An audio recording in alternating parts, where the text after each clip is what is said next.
Fala galera do Despertando Águias, hoje estamos aqui para mais um episódio do podcast. Hoje a história está repleta de determinação, superação. Como eu sempre digo, a educação abre novos caminhos, assim como histórias mudam histórias. Bora lá, let's go! Fala William, meu parceiro. Primeiramente quero agradecer pelo seu tempo, a doação do seu tempo, bem como compartilhar a sua história conosco. Muito obrigado. Ô meu amigo, boa tarde. Pra mim, prazer enorme, ainda mais vindo de você, parceiro, não só meu agora, né? Mas também lá, sempre dando uma força pro nosso instituto, presente em diversas situações. Só tenho a agradecer, cara. Obrigado pela honra e por lembrar de mim aí. Que isso, meu brother. A honra é toda minha, porque assim, você sabe, o meu maior propósito é impactar pessoas através de histórias. Você tem uma história incrível. É muito fácil eu falar do William nos dias de hoje, diretor do instituto, empresário e tal, mas nós vamos chegar lá. Nós vamos chegar lá nesse princípio. Eu gostaria de voltar um pouquinho no momento da sua vida ali que você teve talvez o seu maior momento de superação. Foi bem superação mesmo. Cara, como eu posso começar? Para que vocês entendam bem. Minha história começa em mais ou menos 2002, moleque, né? Vindo da adolescência, passando para a maioridade, daí você começa querer tudo fácil, querer tudo na hora, querer tudo da sua forma. E trabalhava, office boy, né? Quem não trabalhou de office boy? Grandes memórias agora, né, cara? Quem não passou... Aquele dog com duas salsichas. Aquela carne, churrasco grego. Nossa senhora, passava por baixo para poder fazer isso. Pulava por trás na nossa época. Daí chega um tempo que daí comecei a ver a vida de uma forma diferente, cara. Daí foi onde eu comecei a fazer coisas que não condiz com o meu dia de hoje. Hoje, graças a Deus, eu tô totalmente em outro rumo da minha vida, em outro momento. E daí quando foi em 2004, eu fui preso num 180, numa receptação. Fiquei 8 meses preso. Cara, vou falar pra você, um cara chegando no sistema, cheguei até na 45 DP, na região. De lá fui pro sistema que mais morria em São Paulo. Bati no Dakar 3 de Pinheiros, extremamente conhecido. Lá tudo acontecia, cara. Lá você chegava e você já se deparava com a morte, literalmente, cara. E aí, na verdade, é o seguinte, cara, porque assim, sua mãe é um anjo, né, cara, que Deus colocou nessa terra, né, cara? E você tinha uma boa referência. O que você julga, por exemplo, você está falando que você trabalhava naquela época, tal, as coisas eram, não sei se mais difíceis, né? Mas eram difíceis também. Mas você tinha uma ótima referência dentro da sua casa. Sua mãe é hoje, para mim, uma das maiores empresárias no que tange a parte filantrópica, no que tange a ajuda ao próximo. O que você acha que foi determinante? Porque a boa experiência você tinha. Sim, uma boa experiência. O que você acha que foi determinante? As amizades, o meio, enfim. O que você determina para você nesse primeiro ato? Cara, a gente estava até esses dias, como eu comentei com você aqui em off, nós estivemos falando sobre isso com alguns menores. E a gente bate muito na tese referente à amizade. Mas eu acho que você é o causador disso tudo, você mesmo. Você não pode atribuir coisas a pessoas. Eu acho que assim, você faz a sua escolha. Eu fiz a minha escolha. É lógico, tinha amigos que estavam no meio, tinha pessoas que eu tinha fácil acesso a isso. Tá. Mas a opção foi minha. Ninguém falou, em nenhum momento falou pra mim, William, a partir de hoje, para você estar do meu lado, você vai ter que ser necessariamente ter que seguir os meus passos. Eu, no meu caso, eu fiz a minha escolha. em determinado momento eu falei, cara, é isso que eu quero, é isso que eu vou fazer. E entrei de cabeça. Tá. Foi isso. Então eu não costumo atribuir isso aos meus amigos, até mesmo porque eu tenho amigos daquela época que hoje também estão legais, estão em outra vibe, estão trabalhando, estão cuidando da vida de uma outra forma, top. Como tem outros que ficaram pelo caminho. Continuaram na mesma caminhada. Continuaram, outros, muitos, a grande maioria já nem aqui está mais. Muitos se perderam e hoje está em outro plano espiritual. Para retornar fica difícil. Esquece. Cara, por exemplo, né, meu, porque você tem uma boa vida ali, e aí de repente acontece uma mudança totalmente extrema de cenário, né, cara? Você fala, meu, e agora? Porque até então dá aquela adrenalina, você tá, pô, legal, tudo correndo, entre aspas, ali, da maneira que tem que ser, mas de repente, pum, virou. Você se vê num cenário que não é o seu, você se encontra em um lugar que, pô, é difícil, creio eu, né? Eu não posso ter um comentário que eu nunca passei por lá, mas a gente conhece, nós viemos da periferia, conhecemos parceiros que falam, e falam, pô, muda tudo, cara. Ali, na verdade, cai uma cachoeira de informações, uma cascata de informações que você fala, meu, o que eu estou fazendo aqui, velho? É, verdade. É uma coisa que é bem interessante. Eu vejo muita gente falando assim, poxa, eu não aguentaria passar por aquilo, por isso, por aquilo. Às vezes a gente vê uma pessoa deitada ali na rua, passando frio, fome, daí a gente passa do lado, a gente fala assim, pô, eu não aguentaria passar por aquilo. Mas ser humano, ele é movido à superação. O ser humano, eu no meu entender, tá? Claro. Na minha forma de ver, com tudo que eu passei, você se adequa ao momento que você está passando. Se você estiver passando dificuldade e você tiver que comer só ovo, ou só arroz, ou só feijão, ou o que seja, você vai conseguir viver com aquilo. E aquilo vai ser a sua motivação de vida para ir buscar algo melhor. Então, foi o que aconteceu comigo. Eu tive que me adaptar. Quando eu chego num presídio, que eu, cara, nunca tinha vivido isso. Meu pai foi preso, não me lembro bem a data, em 90 e pouco, foi para a penitenciária do Carandiru. Eu nunca fui visitar meu pai, eu nem sabia como era. Nem teve o contato com o sistema para ver como que funcionava? De forma alguma, nunca fui visitar meu pai, eu era novo e tal. Enfim, nunca tinha passado na porta.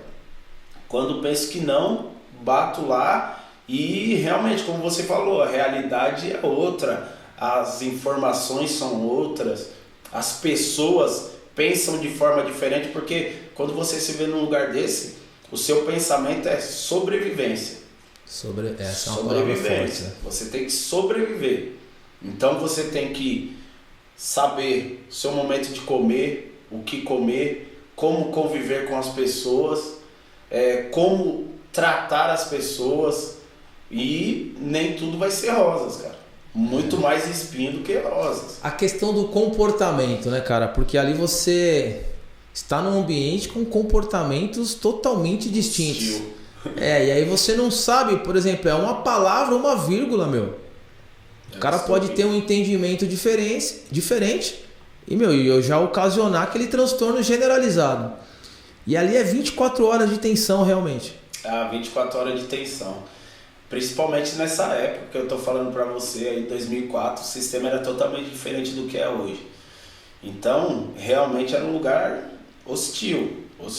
Era, vou falar pra você, cara, era faca solta. Inóspito, todo mundo insalubre, armado. O negócio era lei da sobrevivência. Lei da sobrevivência. Então, você falou da palavra humanização hoje, que naquela época não tinha, né? Não tinha, de forma alguma. Cara, você era jogado ao sistema como um bicho. Se vira.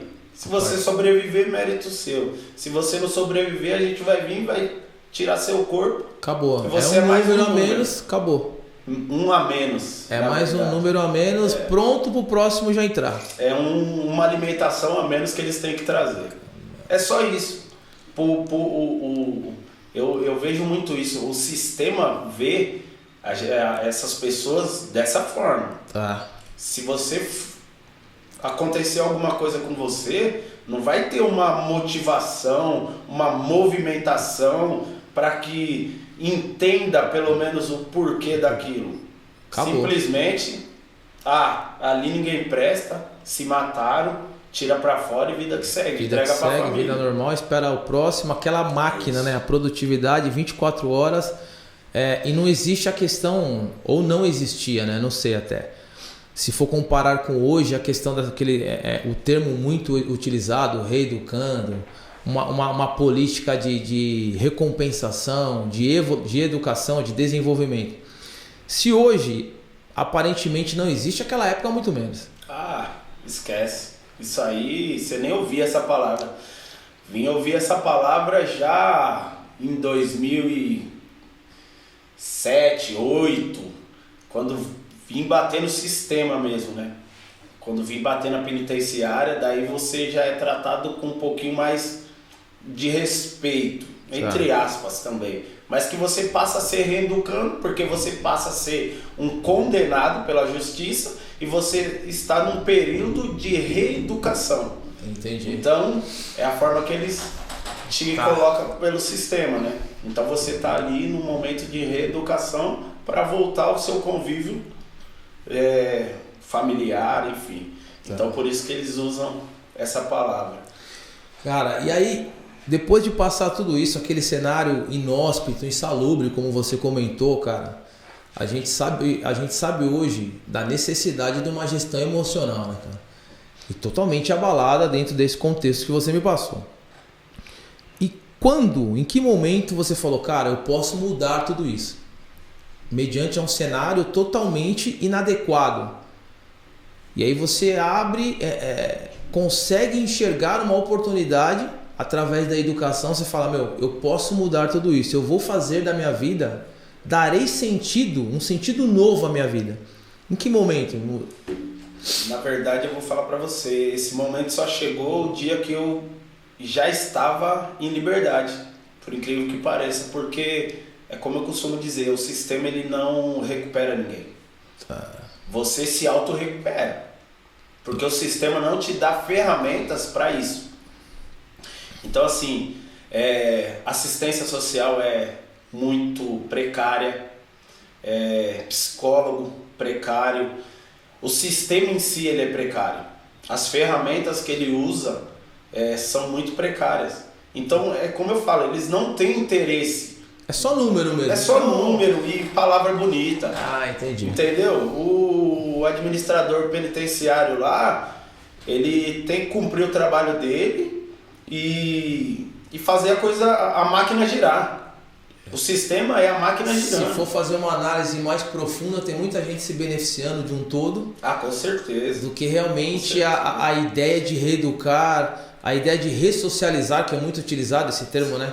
Que na verdade não existe. Deixa certeza. Lá Para você ter um exemplo bobo, vamos pôr assim, em 2006 eu estava em Franco da Rocha, na Mega Rebelião, quando teve a Mega Rebelião, e poucos dias antes tinha chego a roupa da casa, uniforme, que antigamente era amarelo.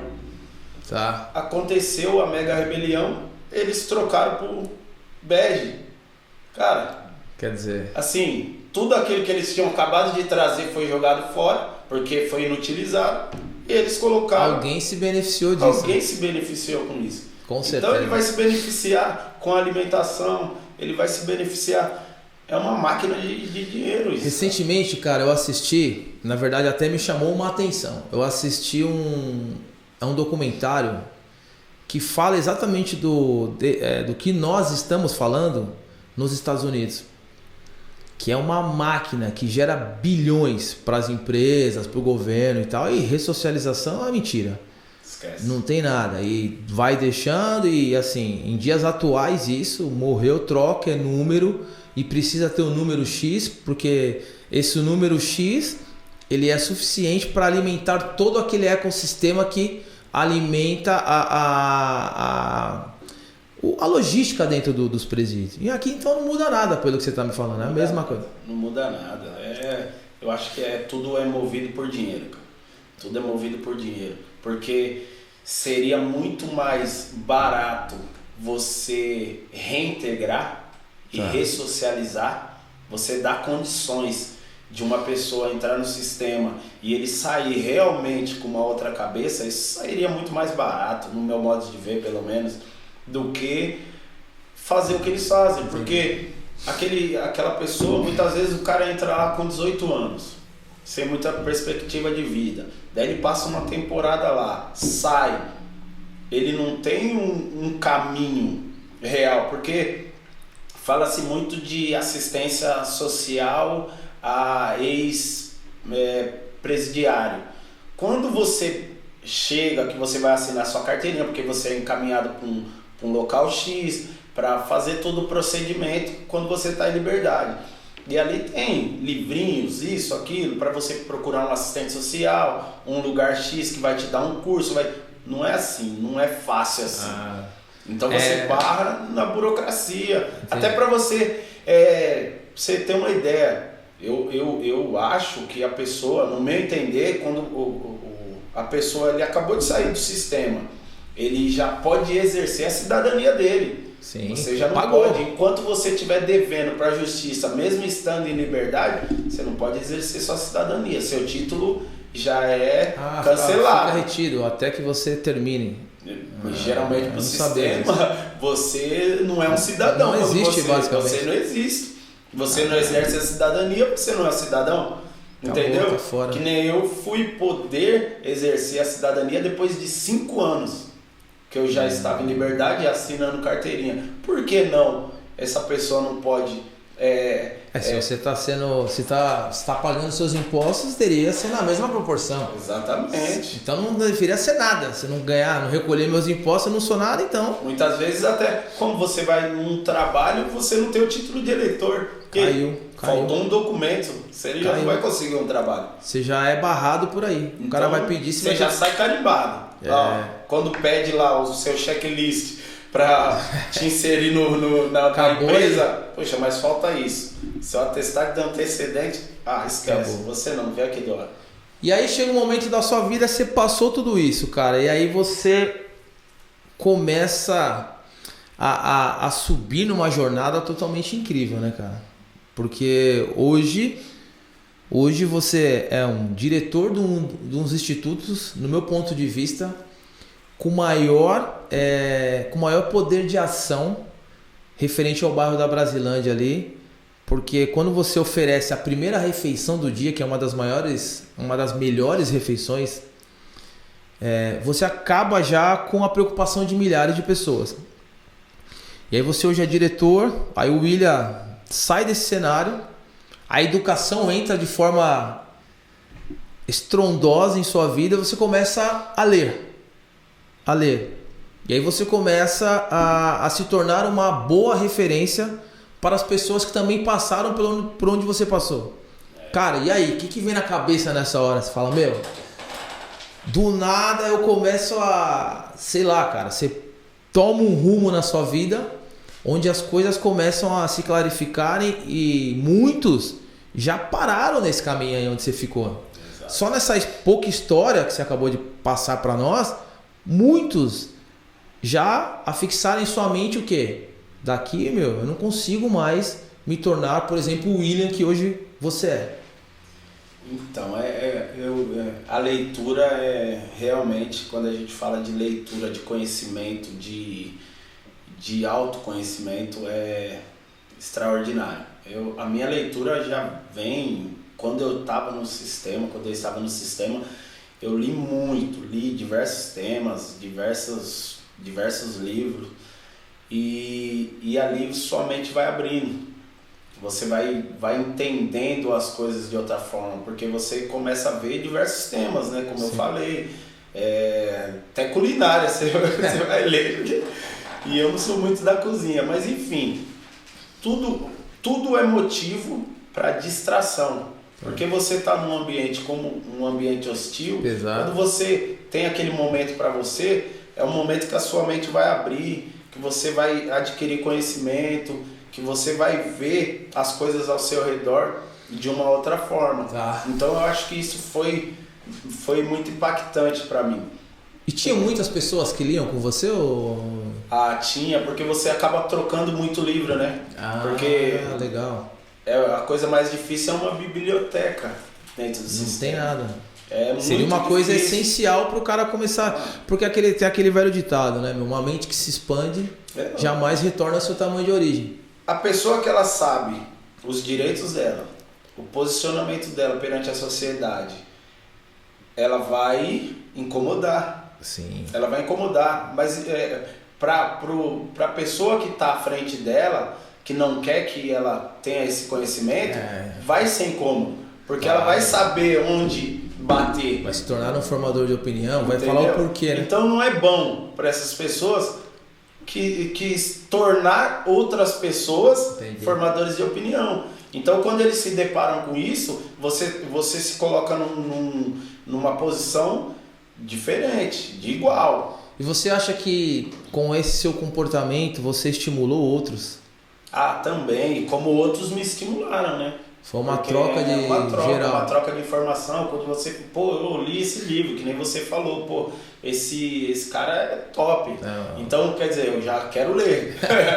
Não, e esse daí é um baita de um escritor, cara, de inteligência emocional. E ele é um dos maiores coaches, né? Tony Robbins é um dos maiores coaches da área de inteligência emocional dos Estados Unidos. Então ele, mudou a vida de Oprah. Entre outros grandes players aí dos Estados Unidos. E aí você acaba, de fato, destravando muitas coisas que você falou, vai expandindo sua mente, vai expandindo e você acaba se tornando forte, né, cara? Você se acaba se tornando forte, você acaba gerando novas possibilidades, que isso é legal. Você acaba conhecendo a fundo a história de outros caras que também passaram por momentos de caos, mas eu não sei por que isso acontece, cara. A mídia, ela mascara esse momento de caos. Então ele traz só a realidade do cara quando já está com sucesso. Não, a maioria dos caras de sucesso são caras que leio bastante de biografias e tal. Eles passaram por momentos caóticos na sua vida. Esse cara é um. Tony Robbins, ele passou por um momento caótico com os pais, enfim, abuso e tudo mais. E hoje é um cara pleno no seu maior sistema, que eu falo que é o sistema mental. E aí você, dentro da educação, você começa a analisar e começa a ver novos horizontes. Nesse momento, já tinha o instituto ou não? Não. Nesse momento já não tinha o instituto. O instituto acontece realmente no momento crítico da pandemia. Na verdade, assim, tomou o nome, porque a nossa ação social ela é de uma vida toda. Ela é de uma vida toda. Então, eu com outros amigos, na época do chat, tinha uma galera que era o Black Chat e a gente se reunia no Clássicos, no centro, Somebody Love, Clube da Cidade. É uma galera da minha faixa de idade, o pessoal mais velho, e ali que a minha veia mesmo pegou para isso, mas minha mãe sempre foi aquela mulher do social. E foi onde eu comecei com os amigos, foi a influência do amigo bom. Isso eu posso dizer que essa foi a influência dos amigos bons. E isso foi determinante. Foi quando a gente começa a fazer alguns projetos sociais pontuais. Zona Sul, Zona Leste, Zona Oeste, Zona Norte, se reúne e começa a fazer alguns projetos. Inclusive conseguimos, não vou me lembrar o ano, mas fizemos, eu acho que foi em 99, um projeto legal no Camisa Verde e Branco. Tivemos a porta aberta lá. Na época era a Simone, que era presidente lá, abriu a porta. Conseguimos fazer um projeto legal de entrega de cesta básica, apadrinhamento de crianças. Foi top, mas minha mãe já fazia esse trabalho, daí eu comecei a trazer essa galera para ajudar a fazer esse trabalho junto com a minha mãe, e muitos até hoje nos ajudam aí como pode. Enfim, minha mãe, o trabalho como era bem pontual. Nós fazíamos a festa das crianças, todo ano fazia a festa das crianças, no dia das crianças. Só que minha mãe sempre foi aquela pessoa que acolheu todas as crianças em volta. Tanto é que eu tenho alguns irmãos de coração. que ela adotou no meio do caminho. E a gente fazia isso, apadrinhava, pegava um amigo, outro, falava, ô, apadrinha uma criança, dá um tênis, uma calça, enfim. E esse trabalho foi pegando apreço, só que chegou em um momento que as crianças já queriam tecnologia. Já queriam aprender Criança mais. já não queria só a boneca, a bola, o calçado. Daí a visão já começou a mudar um pouco. A gente começou a partir também para os idosos. Até um determinado momento a gente deixou um pouco, que é o período que meu padrasto falece e eu não estava. Daí a gente deixou um pouco e fomos trabalhar com os idosos, ter essa atenção com os idosos. E aí a gente começou a fazer uma confraternização anual para os idosos, porque a gente começou a trazer essas crianças para apadrinhar os idosos. Inverter os papéis. E deu muito certo, muito certo. Os idosos que eram acamados, nós levávamos as crianças até eles, a gente mesmo comprava o presente, ou o pai e a mãe comprava, a gente levava, então foi pegando um corpo isso. Quando chegou no momento que, um pouco antes da pandemia, um ano antes da pandemia, minha mãe sempre trabalhou com alimentação, no ramo de restaurante, e ela falou, poxa, queria um restaurante, queria voltar para essa rotina. Daí eu falei, mãe, vamos lá, é isso que a senhora quer? Bora lá. Peguei meu irmão Denis, falei, Denis, e aí? Vamos dar um jeito. Colocar, vamos sacudir a poeira e vamos pra cima. Tendo ou não tendo, vamos fazer. As portas vão se abrir. Cara, vou falar pra você, pensa num período difícil, alugamos um local, minha mãe gostou, só reformando ficou um ano. Reformando fechado e pagando aluguel. Gastando. Pegava dinheiro aqui com um, com o outro, pagava daquele jeito que você sabe que a gente é guerreiro, a gente vai pra cima. Só que quando a coisa começou a andar, veio a pandemia. Daí, cara, assim, coisa de 6 meses que tava começando mesmo a tomar corpo. Veio a pandemia, daí olhamos pra minha mãe, e aí? Dela, não sei o que fazer, vamos continuar. Eu falei, não dá. A gente não sabe o que vai vir daqui pra frente. Porque pra vocês ali com relação à pandemia, tem a questão do contato direto com as pessoas e como colocar na cabeça da avó Tutu essa questão da separação dela, não estar ali de subir e dar um abraço. Cara, vou falar pra você. Como fazer isso? Uma das coisas que fez a gente fechar o restaurante, porque as pessoas iam lá pra ver ela. Muitos, às vezes não ia pra comer, pra gastar, mas ia pra dar um abraço nela, pra ver ela. Então, fechamos, ok. Chegamos em casa um belo dia, tipo assim, 5 dias depois, que a gente já tinha tirado todas as coisas, entregado o imóvel. Minha mãe vira, meu irmão fala, preciso fazer pão. Fazer pão pra quê, mãe? O pessoal vai começar a passar fome. Essas pessoas têm que ter alguma coisa para comer. A gente precisa fazer alguma coisa. Aí, mas mãe, fazer pão como? Ela falou, não tem problema não, fica tranquilo. Eu dou um jeito.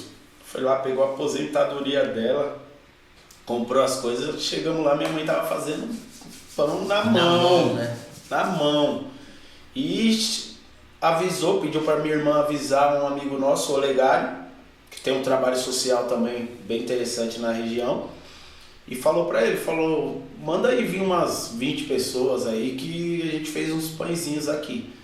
Cara, meu irmão sempre fala, o Denis, quando ele fala, ele sempre se emociona. Eu não sei te dizer o número de pessoas nem o número de pães. Eu sei que o pão se multiplicou, cara. Foi assim a multiplicação dos pães. Um monte de gente na porta. Começou a chegar gente e olhava, o pão não vai dar. Olhava, o pão não vai dar. Olhava, o pão não vai dar e saía pão. Saía pão. Enquanto não terminou, não veio a última pessoa, o pão não acabou e até hoje a única explicação é Deus. Ninguém saiu sem pão. E aí vocês começam com essa situação e hoje tomou uma proporção que eu estava conversando com a Vânia, até a questão de materiais de autocuidado, né? Auto-higiene e tal. Exato. Tomou proporções de vocês acolherem ali a população do perímetro do Instituto Votutu numa forma global, né, cara? De uma forma bem global. Hoje nossa demanda não é só mais o pão. A gente costuma dizer que realmente, como você falou, a gente conseguiu abraçar as pessoas de uma forma bem mais completa. Hoje nós recebemos diversas situações, até de mães que são espancadas por filhos, que procura a nossa parte social, cesta básica, produto de higiene e assim um encaminhamento para hospital. A gente, é uma coisa que a gente bate muito na tese, que o sistema de saúde é precário, né? Totalmente precário. Então a gente se depara com muitas situações de pessoas que estão com dificuldade para marcar uma consulta, até mesmo porque a grande maioria das pessoas, por mais que a gente vive num mundo totalmente tecnológico, muitas pessoas têm dificuldade e não têm acesso ainda, por incrível que pareça. Vários, né? Então muitas coisas a gente consegue encaminhar de lá. Quando eu estava lá acho que faz uns 20 dias, fiquei lá conversando bastante com a Votutu e com a Vânia. Tinha um atendimento de um psicólogo, né, para as crianças, eu achei legal, para as funções cognitivas e tal, eu achei incrível isso daí também, porque eu vi uma fila lá, meu, eu fiquei, assim, na verdade assim, é bom por saber o quanto nós somos privilegiados, né, cara? Exatamente. E justamente nesse dia, acho que era até umas 4 horas da tarde, apareceu um rapaz lá falando: vó, tem pão ainda aí? Ela estava sentadinha lá na recepção. Vou pegar. Levantou, foi lá, pegou com aquele todo carinho e tal. Porque daí já tá abrangendo um perímetro muito, creio eu, maior do que vocês haviam esperado, né? Maior do que, na verdade, que a gente consegue alcançar, porque não é fácil. É fazer dar sempre coração para atingir o maior número de pessoas e para que todo mundo saia com aquilo que veio buscar. E hoje vocês conseguem aferir, cara, a proporção dos benefícios que vocês fazem ali para a região, cara? Eu vou falar para você, eu consigo visualizar isso quando eu tô andando na rua. Quando você vê aquele moleque falar lá, o tio William. Ô tio William, tudo bem? Quando aquela senhora passou, meu filho, você tá bem? Nesses dias, coisas simples. Eu levei um vestidinho, época de festa junina. Minha esposa ganhou um vestido que minha filha ia participar da festa junina e estava rasgadinho. E tem uma senhora que vai sempre na fila e ela é costureira. E daí eu falei, vou passar o trabalho para ela, que assim ela ganha alguma coisa. Ajuda numa coisinha, uma quirelinha, né? Aquele ecossistema, né, meu? Já ajuda aqui. Tá. Daí eu falei para ela, daí eu falei, vê quanto a senhora cobra para fazer isso e tal. Ela falou, tá bom, meu filho, quanto você precisa? Eu falei, até sexta-feira. No outro dia ela já trouxe. Daí ela, ficou bom, tinha mais um rasguinho aqui, eu consertei e tal. Daí eu falei, e quanto ficou? Ela falou, por favor, meu filho, não ficou nada. Eu só quero uma foto da Sara, que é minha filha, com o vestido. E já tá bom, já tá de bom tamanho. Daí eu falei, mas não, a senhora precisa receber. Ela falou, não, por favor. Isso aí pra mim não foi trabalho nenhum. Seria até uma ofensa, né, meu? Pra ela seria... Ela ficou satisfeita em poder retribuir tudo aquilo que vocês vêm fazendo para ela aí então, ao longo desse hoje, tempo. Eu vejo dessa forma. Aí a gente consegue sentir quando a gente passa nos lugares, a gente é reconhecido. Hoje mesmo, eu e meu irmão, a gente fala, nós não temos mais nome.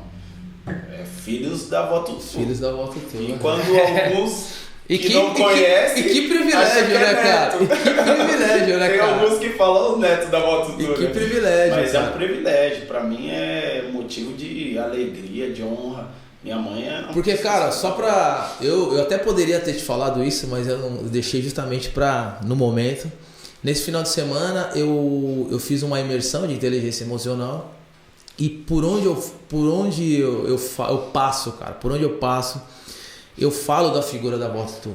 Porque ela é uma energia que faz bem para todo mundo, cara, né? É uma coisa fora, acho que, do nosso sistema humano aqui, cara. E aí eu tava comentando, né? Conheci um casal do Sul, nós estávamos comentando, aí falei dessa questão, ela falou, eu vi ela. Ela falou, você conhece aquela senhora? Eu falei, pô, pra minha sorte de vida, um presente de Deus, eu conheço ela. Ela falou, eu vi a história dela no Luciano Huck. Estávamos em casa, choramos, porque, quanta garra. Eu falei, aquilo lá não é nem 1% da garra que ela tem. Se você sentar pra conversar 1 minuto com ela... Você vai parar e vai ficar. Pô, eu vou lá pra, às vezes, fazer alguma coisa, conversar. A hora que eu vejo, já tô tomando um pãozinho, que é uma maravilha, né? O café dela, então, maravilhoso. E a gente vai. Ela é uma pessoa que vai transcender a existência dela, né, cara? Legal. Porque... se tem alguém que veio para atingir um propósito, atender um chamado, é a avó Tutu. E o legal é que vocês filhos, né, mano, abraçaram de uma maneira, de uma proteção, de uma admiração, que deve ser uma coisa, quando você olha para ela, o que vem para você, cara? Olhar para sua mãe naquela idade, numa garra, como é que você fala assim, hoje eu tô cansado? Quando você olha para uma avó Tutu que sobe e desce não dá. A gente... Até cansado você tem que fazer. Fica feio falar que tá cansado ali, né, meu? Pra ela não dá nem pra falar que você tá cansado. Tem que fazer, e a gente faz com prazer, cara. A gente faz de coração mesmo. Eu faço... Eu tô lá desde o primeiro dia. Desde o primeiro dia. Foi poucas as vezes que eu não estive lá, a não ser que eu tenha um compromisso... mas quando eu não tô, o Denis tá, o Denis também, o Denis, a Van, enfim, minha esposa, que hoje não está mais lá, mas é uma das peças que foi primordial para que isso tudo também acontecesse. Ah, que legal. Quando a Sara pequenininha, acabado de nascer, minha esposa lá correndo também, fazendo pão e tal, enfim... para dar o suporte ali, todo mundo envolvido, ainda mais no começo, né? A gente acabamos abraçando isso porque, como você falou, quando eu vejo a minha mãe vem de uma história muito difícil, mas a vida da minha mãe sempre foi de superação. Como você sabe, minha mãe passou por um colégio interno, minha mãe passou por diversas coisas na vida, minha mãe foi, de certa forma, até um determinado... idade da vida dela, ela foi totalmente excluída pela família, entendeu? Caraca. Então, assim, isso já é um motivo de quando a gente olha e fala, poxa, onde essa mulher chegou? Quantos filhos ela criou? Meu pai foi muito ausente, meu pai era aquele maluco beleza, meu pai tava nem aí com nada. Então deu muito trabalho, minha mãe sempre ali, minha falecida avó, mãe do meu pai, sempre junto, ajudando, fortalecendo minha mãe. Minha mãe, cara, uma mulher que trabalhava de dia, fazendo marmita, daí a gente saía para entregar marmitex, daí minha mãe à noite ia trabalhar no Hospital das Clínicas, dava plantão, trabalhava mais 2 empregos. Cara, como você... Qualquer causa que essa mulher colocar, você tem que abraçar. E aí você não fala, né, meu? Porque é uma pessoa que passou por tudo isso e ela só transmite amor, né, cara? Só transmite amor. Porque você vê muitas pessoas que passaram por bem menos e tem um rancor, meu, que se apega àquele evento, tudo bem. Mas todos os momentos que eu estive lá com a sua mãe, com a Vânia, enfim... Aquele dia que a gente ficou batendo conversando lá, passou horas, seu irmão, caramba. Cara, em momento algum, esse sentimento vem à tona. Porque ela ela transcende a existência dela, cara. Porque ela só transmite amor, cara. Não fala em momento algum. Ela é muito coração. Ela tem esse... Por mais que ela tenha aquela... cara fechada, com a gente ela é mais dura. Tem que ser, né? Tem que puxar, né, pô? Mas ali é amor, é verdade, sinceridade. É uma pessoa que, se ela tiver que falar, ela vai falar. Se ela verdadeira, né? Autêntica. Se ela te magoar, ela vai te magoar. Mas falando a verdade, né? Falando a verdade. Isso é importante. Se ela tiver que te abraçar, ela vai te abraçar. e ela é parceira. E hoje vocês têm uma projeção, cara, do que ainda tá por vir pro Instituto, cara? Que a gente quer, né?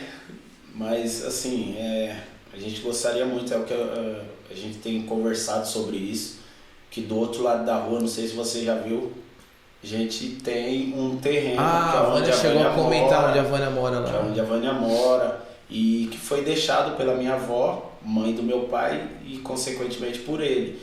E ali é os usufrutos, os irmãos.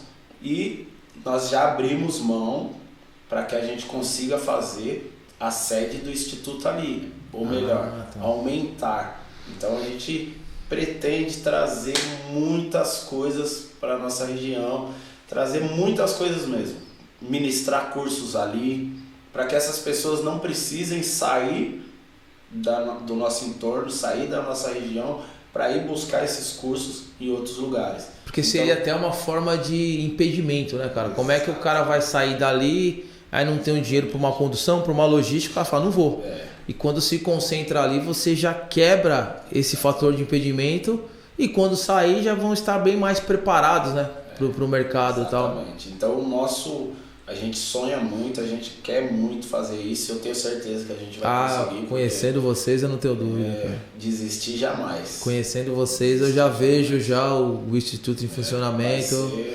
Porque, cara, é uma demanda muito alta ali, né? É uma demanda muito alta e é um trabalho árduo, né, cara? Porque, por exemplo, eu creio que com essa pandemia impactou direto a questão de doações, sei lá, bem financeiro, donativos, enfim, materiais. Eu creio que deva ter diminuído, porque afetaram muitas pessoas. Afetou muitas pessoas. E eu vou falar para você também, muito se vai, as pessoas acham que devido à questão da bênção que nós ganhamos, da reforma, do Instituto, isso impactou bastante. Então as pessoas entendem que nós já não precisamos mais. Entendi. A reforma que foi beneficiada pelo programa, as pessoas associam, fala, não, eles já estão em outro patamar, não precisa mais. Pelo contrário, porque aumentou a demanda, aí aumenta a demanda, a equação é essa, aumenta a demanda e diminui a entrada. E daí muitas pessoas começaram a ver dessa forma, então diminuiu bastante mesmo. A gente tem que fazer diversas ações, rifas, fazer diversas ações. Bater firme mesmo. Esses dias nós fizemos a campanha do R$1, foi legal, teve um bom resultado, mas diminuiu bastante. E nessa hora como faz, cara? Cara, quantas vezes a gente tira dinheiro do bolso. Tira dinheiro do bolso. Tem vezes aí que a gente, graças a Deus, a gente tem nossas fontes de renda e não faltou, é que nem eu falei, nós ainda não estamos num patamar empresarial também privilegiado, mas a gente tá correndo atrás. Mas a gente tira do bolso, vamos lá, compra a farinha, compra os insumos, mas a gente não deixa faltar. E é uma coisa que a gente fala, tem as operações. Não vai faltar. Todos os dias tem as operações. Todos os dias. Enquanto a gente tiver força, enquanto a gente estiver de pé, não vai faltar. E a questão da sua empresa fornecedora de gelo, já tem uma previsão para estar na estrada conosco aí? Essa aí. Porque eu sei que é uma. Além de ser uma luta, mas é uma coisa que você almeja bastante também, né, cara? Aquele dia eu vi com você conversando com sua irmã e vi o brilho nos seus olhos e lutando diariamente, vai para cá, vai para lá, desbravando estradas, desbravando, né, floresta, matando leão por dia, que eu tô vendo que você está na correria diariamente com relação a isso. Não é brincadeira não, isso aí é um projeto, cara, que nasceu que nem um bebezinho mesmo, que eu vim lutando pra caramba, eu e meu parceiro Chicão, que ele teve um problema e tá fora de combate aí por algum tempo, numa injustiça, infelizmente. Mas cara, a gente vai conseguir. Vou falar pra você, é uma luta, é um projeto de vida, projeto que quando eu peguei esse projeto eu não conhecia nada disso, não sabia o que é. Pra mim o gelo fazia na forminha na geladeira. Acabou, né, cara? E daí você ia bastante forminha. Não tinha outra fonte de entrada. Não tinha outra fonte, até que quando chegou essa oportunidade, tanto é que a pessoa que trouxe essa oportunidade, no meio do caminho ela se desviou, mas foi um favor que ela nos fez e deixou esse legado. Então, teve um momento ruim, mas conseguiu extrair algo bom daquilo que aparentemente não seria tão satisfatório. Onde nós abraçamos esse projeto, fui estudar, fui buscar, daí eu e o Chicão, que é esse amigo, e meu irmão Denis, começamos a buscar, só que nós começamos um projeto muito grande, de uma forma muito grande. Hoje uma pessoa que vai entrar nesse mundo do gelo, um mundo bem competitivo, ele entra pequeno. Nós já falamos, cara, vamos começar e vamos arrebentar. Só que, mais uma vez, barramos na pandemia. Também. Foi tudo nessa mesma... Tudo no mesmo momento, vocês começaram nas duas estradas. Aí ficamos lá com equipamentos parados 2 anos e pouco. E a coisa não andava, não conseguia colocar o projeto, efetivar o projeto.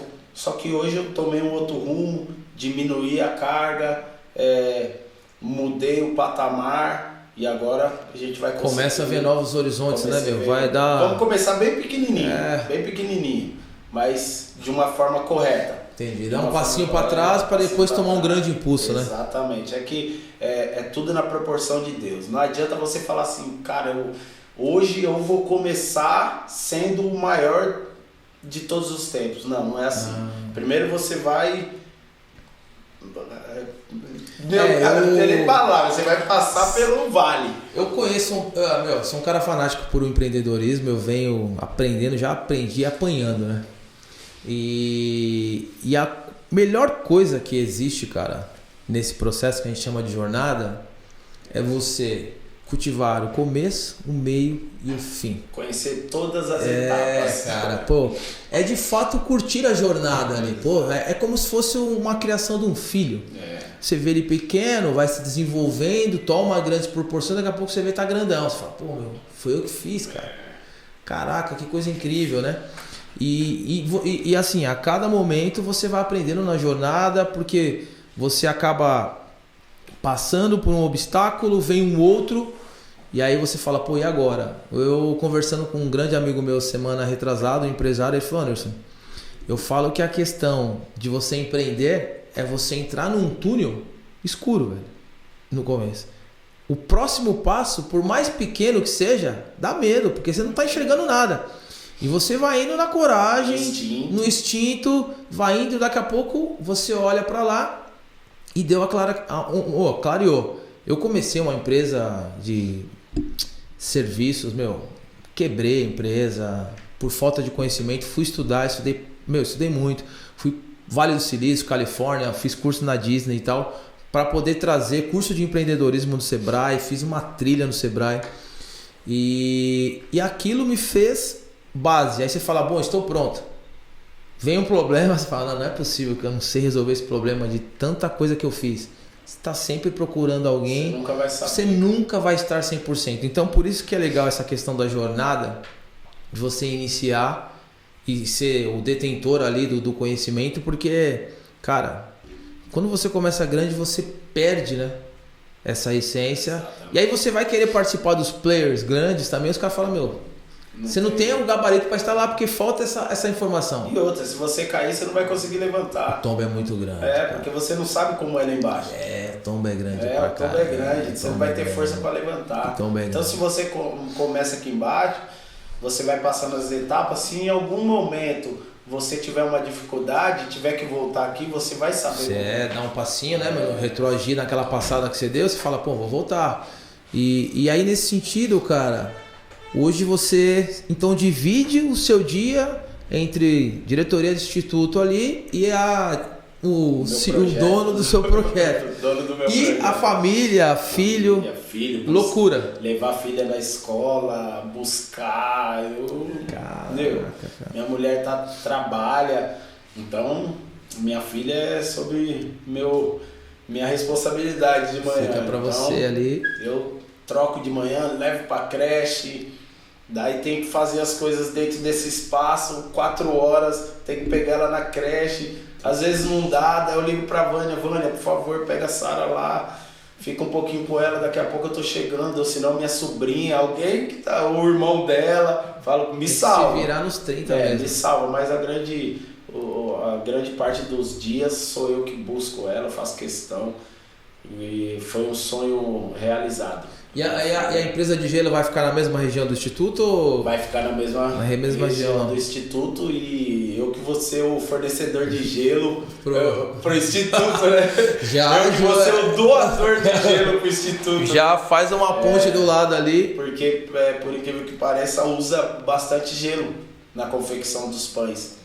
Então a gente tem um gasto bem elevado com relação a isso. A relação a isso, no saco de gelo. Então cada massa, cada amassada mais ou menos gasta 5 quilos de gelo. Então, para você ver. Por dia, né? Por maçada, né? Por incrível que pareça, o gelo vai em diversas coisas que não tem nem ideia, né? Que não tem nem ideia. No concreto, se vai gelo, enfim. E hoje, qual seria, cara, a maior forma das pessoas, por exemplo, estarem ajudando? De que maneira que as pessoas podem ajudar o Instituto? Com o que? Doações em dinheiro, sei lá, roupa. De que maneira que as pessoas podem fazer parte desse projeto, que ele é grandioso e precisa de pessoas, né, cara? Precisa de mais pessoas, porque assim, quanto mais meios chegarem ao Instituto, mais pessoas serão beneficiadas por esses meios. Então, como que as pessoas podem ajudar com relação a isso?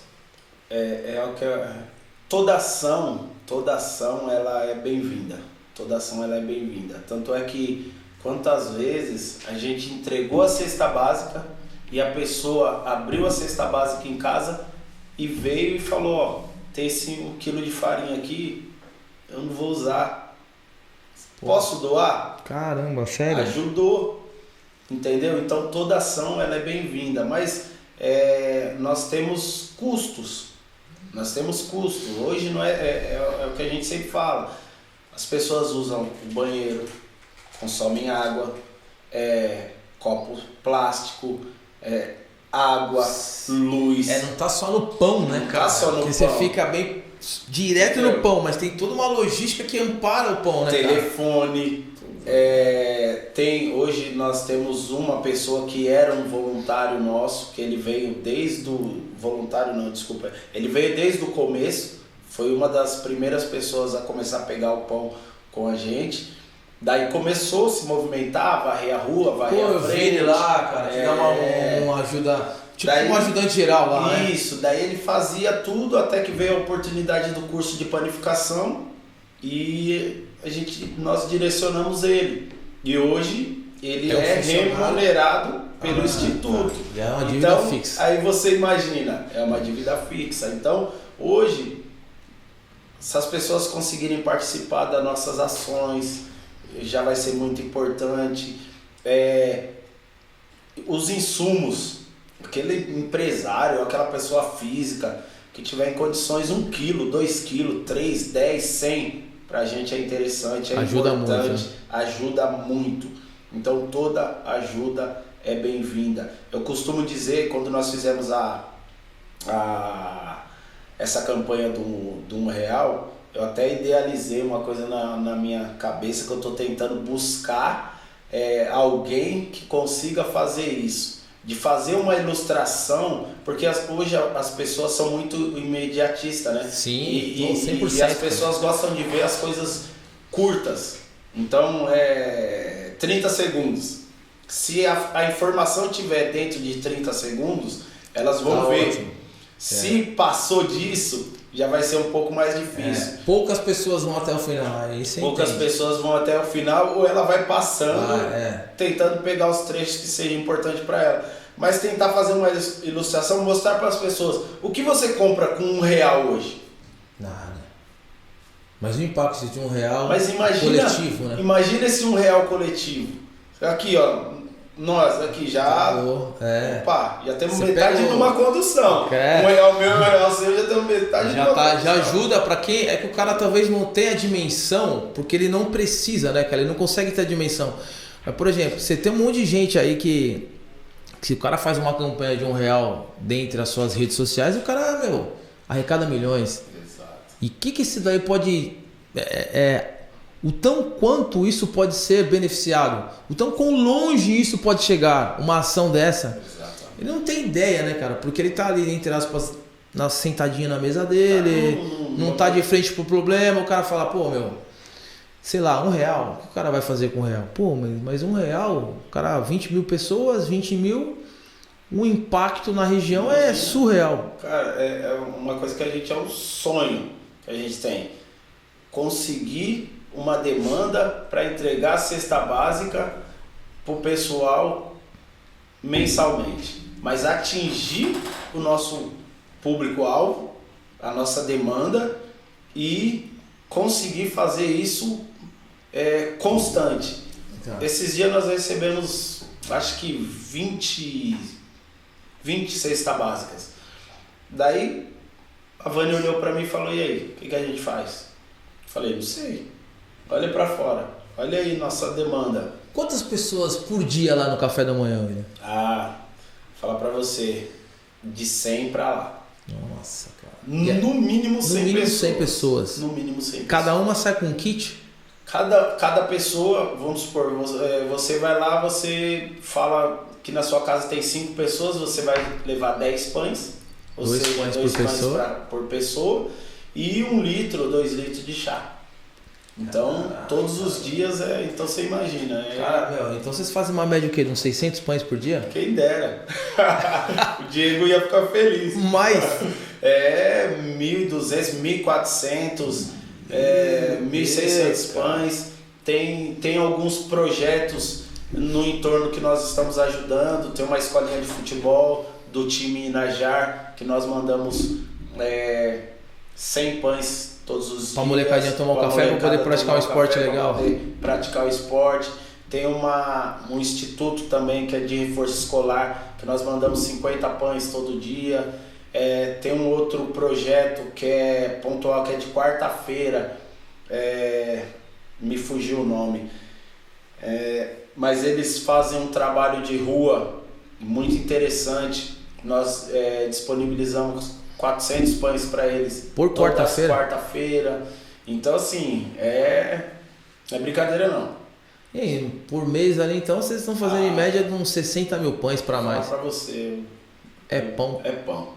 É pão, mas é gratificante demais. O valor que se retribui a isso, não tem como você atribuir um valor a esse tipo de ação, né, cara? Porque é aquilo que eu falo, é aquilo que eu falei, vocês estão transcendendo a existência de vocês, porque, cara, pra gente que não consegue sentir o impacto de você sair sem um café da manhã. Lá atrás, eu já passei por uma coisa dessa, eu sei o quanto é difícil você sair, a fome batendo e você falando, e não tem esperança. Agora, você sabendo que você vai lá, você vai sair pelo menos com seu pãozinho, cara, já começa o dia de uma forma bem melhor, né, cara? Eu já passei muita fome, cara. Nesse período meu aí, eu passei muita fome. Eu sei o que é passar fome. Então essa primeira é o que minha mãe sempre bateu muito forte. A primeira alimentação é que dá dignidade ao homem, ao ser humano.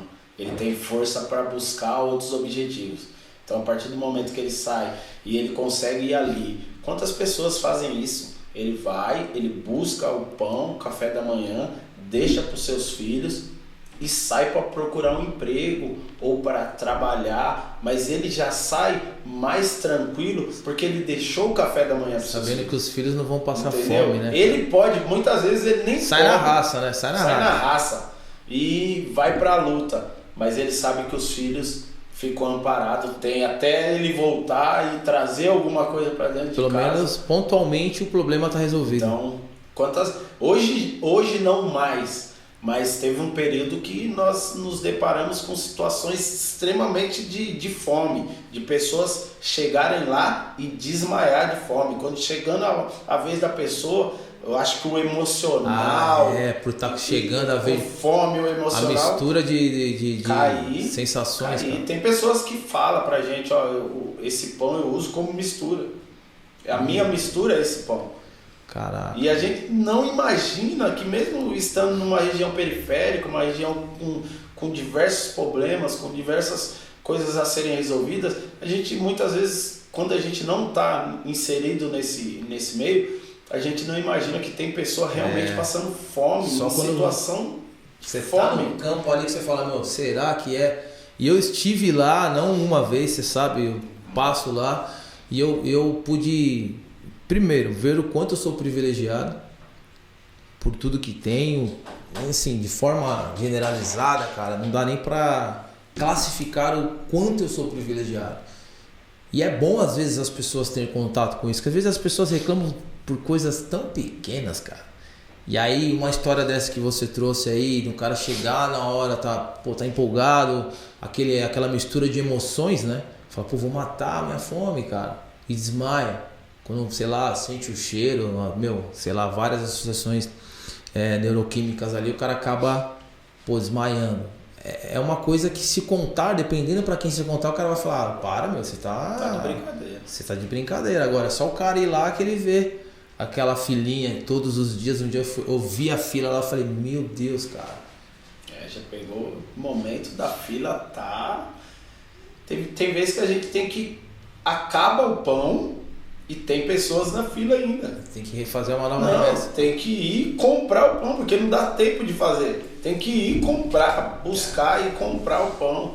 E eu falo, eu levo isso para dentro da minha casa. Eu tenho 3 enteados, um de 18, um de 15, fez 15 agora, e um de 13. E, cara, minha relação com eles é muito humana, eu tento passar o que o meu padrasto me passou. Então eu tento aproximar, porque ser igual jamais, eu não conheci homem igual. Então somos únicos e irrepetíveis. Eu tento me aproximar daquilo que ele me passou. E eu sempre falo pra eles, quando eles reclamam, moleque, né, adolescente, reclama disso ou daquilo, ou de uma comida, ou de um tênis que não tá legal, de uma dificuldade, eu falo pra eles, olha pra trás, esquece, para de reclamar. Pega um dia aquela fila lá, vai ali, olha ali, sai pra fora, fala pra eles, olha como vocês, a gente não vive no luxo, mas vocês têm um teto, nunca faltou comida, nunca faltou nada. Só passar aqui na rua que vocês vão ver quanto vocês são privilegiados. Eles já param pra pensar, tio, é verdade. Cara, que história. Bom, William, estamos chegando ao final, cara. Que isso, cara. Eu fiquei totalmente... cara, eu tô muito feliz por essa história, porque talvez seja uma das histórias que mais vai impactar, porque é autêntico, é real. E eu tenho certeza que muitas famílias estão passando, vão passar ainda, ou já passaram por isso, e talvez não enxergam um caminho, cara, não enxergam uma possibilidade de melhora. É sempre bom a gente ouvir a história do outro, porque eu, por um período da minha vida, eu achava que, por que Deus fez isso comigo? E ouvindo as histórias, eu sei que eu sou um cara privilegiado desde lá de trás. Nasci, cresci com a referência dos meus pais, não passei metade do que... Quando eu converso com os caras hoje, eu falo assim, eu não tenho do que reclamar. Eu não passei metade. Então, mas nada melhor que um parceiro vir aqui para explicar o que passou e como reverteu esse processo para uma maneira positiva, e hoje faz tanto bem como vocês fazem lá na região. Então, quero agradecer imensamente pelo seu tempo mais uma vez, pela doação do seu tempo, por compartilhar conosco essa história. Eu saio daqui hoje um cara melhor do que eu entrei, pelo fato da história que você contou, e na verdade eu saio daqui agradecendo ainda mais a Deus pela vida que tem. Então, muito obrigado mesmo, irmão. Foi um prazer ter a sua história aqui, sinta-se à vontade para voltar, a gente vai bater muita ideia, então muito obrigado por o que você fez aí, cara. Eu que agradeço mais uma vez, você é um parceiro e vai ser o parceiro da vida e vamos fazer muita coisa junto. seus projetos aí, conte comigo. Pô, agradeço. Se eu puder ajudar, fortalecer, estar e trazer um pouquinho de alguma coisa, pode contar comigo. Queria deixar também bem explícito isso. Lá atrás uma pessoa falou assim pra mim, lá quando eu cheguei no sistema, a pessoa falou, um velhinho, cabelo branco, falou assim pra mim, vem cá, sabe por que a gente tem uma boca e 2 ouvidos? Eu falei, coisa de Deus, cara, é estético. Ele falou, ouve mais e fale menos. Quando você falar, saiba o que você vai falar. Que é uma porque arma, suas palavras têm força. E depois que ela sai, ou ela pode ferir, ou ela pode ajudar, fortalecer. Mas ouça o seu próximo, ouça as pessoas que têm algo para te falar, porque a gente nunca tem paciência, né, com o próximo. A gente nunca quer ouvir, a gente só quer falar. E a vida não é isso. Pra gente aprender, pra gente absorver, a gente tem que ouvir. Então é isso, cara. Eu agradeço você, obrigado por ter me convidado. Espero que realmente seja algo inovador, sucesso aí nessa sua trajetória. Vai dar muito fruto isso, muitas pessoas que vão trazer muitas coisas boas para cá. E quanto ao Instituto, é o que a gente precisa, é o que eu te falei. A gente precisa que pessoas abracem a causa. Pessoas, empresas abraçam a causa. E eu acho que junto, numa corrente, a gente pode fazer muita coisa boa. A gente pode impactar muitas pessoas. A gente pode mudar o rumo de muitas pessoas. Podemos dar oportunidade a crianças que estão aí ociosas na rua. Pessoas que já precisam de uma nova oportunidade de ser inserido realmente na sociedade novamente.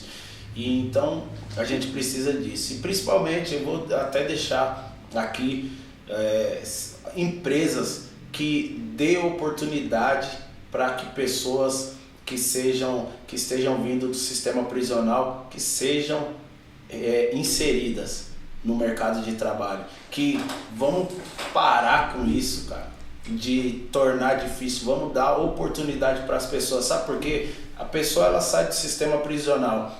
Se ela bater numa porta pedindo emprego, acabou, porque ela mudou. É porque ela quer um novo rumo de vida. Porque se ela não quiser, ela não vai bater na porta. Ela tem outros caminhos. Pelo contrário, o que mais tem é outro caminho. Então se a pessoa bater na sua porta lá, cara, dá uma oportunidade, dá um voto de confiança. É isso aí, cara. Obrigado mesmo. Maravilha, meu irmão. Obrigado mais uma vez. Então é isso, jovens águias.